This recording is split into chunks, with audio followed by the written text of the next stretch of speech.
Okay, so this is my second narrated data representation, and the assessment was a do now slip on pulleys, which we had been investigating in science.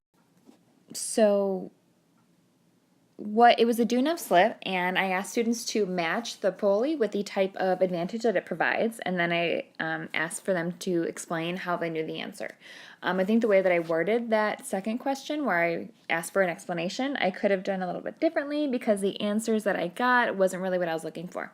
But the correct answer would have been a single fixed pulley is matched with a directional advantage, because using that pulley, you just change. It doesn't reduce any effort. It just changes the direction of the effort. And then a single movable pulley, however, does reduce effort, which means it gives a mechanical advantage.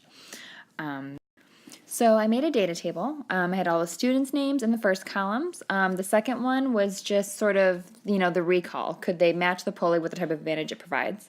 And then I color-coded whether or not they got that part correct or not. And then as for the explanation part, I sort of wrote if it was either inaccurate, incomplete, which meant that I was kind of looking for a little bit more information, either left blank, which is a couple students did, or if it was accurate and complete, like gave me what I wanted and was thorough in what I was looking for. Then I had a notes column where I could just kind of jot down some individual thoughts and things that I might want to refer to later on, especially if I decide that I want to regroup, maybe work on some reteaching, or if there's some major misconceptions that are arising among the whole class, I can address those for the next time. I found that a lot of the explanations would say, well, I know this because it's what we talked about in class, or because we did that one experiment, and that's the answer that we got. So, like I said, I was looking for more where they talked about changing the direction of effort, or perhaps that it reduces effort. So I'll, again, explain a little bit more later. And then this is just a couple more of my students' responses. So one, as you can see, Ruth there towards the bottom, she gave me a complete response. I said the movable pulley was the easier one to use, which in essence meant that it had reduced effort, and that's what made it a mechanical advantage. And then here you can see some more of my notes. I said when they mentioned effort, that was a good thing for me. I wrote down as my notes whether they cited like class discussion or class experiment. Yeah, so that is what that table provides.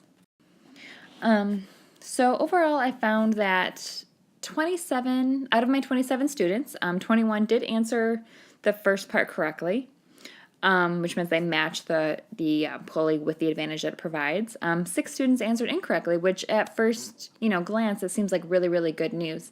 But when I began to look at the explanations for how they knew, only 4 gave what I would have considered a complete and accurate explanation.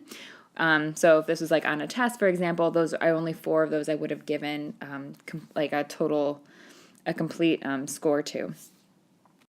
So some of the questions that this made me wonder was I specific enough when I asked students to explain their answer? I've been thinking about it a little bit more, and I think that if I had maybe mentioned, like, you need to use these words in your answer, such as effort, reduce, direction, I might have gotten more of what I was looking for. And is it okay that their explanations reference class discussions or experiments? Because that does signify learning. If they answered correctly the first part and they're like, well, I know because of what we talked about, that doesn't mean they didn't learn. I think it meant that I wasn't specific enough in what I was looking for. So again, is there a better way that I could have worded it to explain how you know? Something else, what is the best way to form small groups to reteach essential science concepts? So I would be looking probably in that notes section especially, so I could sort of group misconceptions together. And then, what does it mean that 21 students answered the first question correctly, but only 4 gave sufficient explanations? Was it just luck? Were they just, I'll just match this with that and then give just an incomplete explanation? I'm not totally sure. But so these are questions that I am left wondering, and hopefully it will help me create a better do now ticket for the next time. So that is my data representation.